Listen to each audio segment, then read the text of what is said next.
நண்பர்கள் அனைவருக்கும் வணக்கம். நம்ம ஆடி படத்தில் நிறைய கொடி காய்கள் போட்டிருப்போம். தரையில் போட்டிருப்போம், இல்லைன்னா க்ரோ பேக், ஜாடி இந்த மாதிரி போட்டிருப்போம்.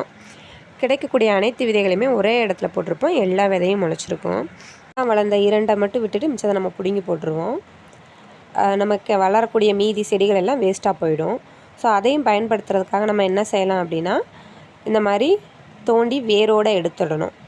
அது ஜாடியில் வச்சுருந்தாலும் சரி, க்ரோ பேக் எதில் இருந்தாலும் அந்த மண்ணோட கிளறி ஃபுல்லாக எடுத்துடணும். உங்களுக்கு தேவையான 2 செடிகள் அல்லது 4 செடிகளை மட்டும் விட்டுட்டு மீதி அப்படியே எடுத்துட்டு, நம்ம யூஸ் பண்ணக்கூடிய யூஸ் அண்ட் த்ரோ கப்பு இருக்கு இல்லையா, வேஸ்ட்டான கப்பு இருக்குல்ல, அதில் ஒவ்வொரு கப்புலேயும் 2 செடிகள் வைக்கலாம். ஏன்னா ஒரு செடி வைக்கிறோம் அப்படின்னா அது வருமா இல்லையான்னு சொல்ல முடியாது. ஒவ்வொரு கப்புலேயும் 2 செடிகள் வச்சு எடுத்து நிழலில் வச்சிடணும். 2 நாட்கள் இல்லை 4 நாட்கள் நிழலில் வச்சு நீங்கள் தண்ணி ஊற்றணும். உடனே கொண்டு போய் வெயிலில் வச்சிடக்கூடாது. அப்படி நீங்கள் 2லேருந்து 4 நாட்கள் நிழலில் வச்சு பராமரித்ததுக்கப்புறம் உங்களுக்கு எந்த இடத்துல வேணுமோ அந்த இடத்துல நீங்கள் போய் ஊண்டுனீங்க அப்படின்னா அது உங்களுக்கு நல்லா வேர் பிடிச்சி வரும். இப்போ 2 நாட்கள் கழித்து பாருங்கள், அது ஃப்ரெஷ்ஷாக எப்படி நம்ம பிடுங்கணுமோ அந்த மாதிரியே இருக்குது. அதுக்கப்புறம் நீங்கள் எந்த இடத்துல வைக்கணும்னு நினைக்கிறீங்களோ அந்த இடத்துல கப்போடையே வச்சுருங்க. ஏன்னா கப்பு வந்து பேப்பர் தான், அதை நீங்கள் தண்ணி விட விட அது வந்து பிஞ்சு போயிடும். ஸோ வேர்கள் வந்து ஈஸியாக மண்ணில் வந்து பிடிச்சிக்கிறோம்.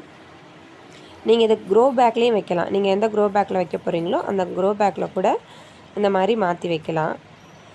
தரையில் வைக்கும் பொழுது உங்களுக்கு இன்னும் ஃபாஸ்ட்டாக க்ரோத் இருக்கும். நிறையா பிடுங்கி நம்ம வேஸ்ட்டாக போட்டுடுறோம் கொடிக்காய்களில்.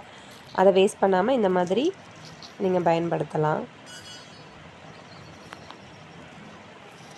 2லேருந்து 4 நாட்கள் கண்டிப்பாக நீங்கள் நிழலில் வச்சுருக்கணும். அப்போ தான் அது வந்து வேர் பிடிக்கும். உடனே நீங்கள் கொண்டு போய் ஊனிட்டீங்க அப்படின்னா அது அந்த வெயிலோட தாக்கம் அதிகமாகி அப்படியே கருகி போயிடும். நீங்கள் கப்பில் வச்சு வைக்கும்போது மண்ணோட சூடு செடியை வந்து அவ்வளோ சீக்கிரம் தாக்காது. செடிகள் ஊண்டி 3 நாட்கள் ஆயிடுச்சு.